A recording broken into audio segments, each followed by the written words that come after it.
दर्शक पनि हामी यो गाडी देखाइरहेको छु तपाईहरुलाई। यो गाडी हो पूर्व मेयर बालेन्द्र शाह चढेको गाडी, जुन कि अहिले सामाजिक सञ्जालमा निकै नै चर्चाको विषय बनेको छ। र अहिले यो गाडी हामीलाई गोप्य सूचना अनुसार, स्रोतका अनुसार चाहिँ यो गाडी बालिन शाहले चाहिँ लिएर केही दिन पहाडको यात्रामा हुनुहुन्थ्यो भने अब उहाँ आज काठमाडौँ फर्किनु भएको छ विराटनगरबाट, र यो गाडी अब उहाँ फिर्ता गर्नुहुन्छ भन्ने चाहिँ हामी यहाँलाई जानकारी पनि गराइरहेको छौँ।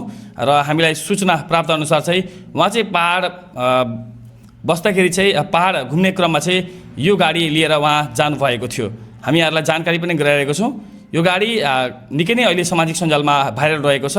यही गाडी हो जुन गाडी सामाजिक सञ्जालमा यो गाडीलाई लिएर निकै नै टिक्का टिप्पणी पनि भइरहेको छ। र हामी यहाँहरूलाई अहिले यो अपडेट पनि गराइरहेको छौँ। फेरि पनि पुनः यहाँहरूलाई फेरि पनि हामी अपडेट दिने नै छौँ। ब्रेकिङ नेपाल न्युज हेर्दै गर्नुहोला। धन्यवाद, नमस्कार।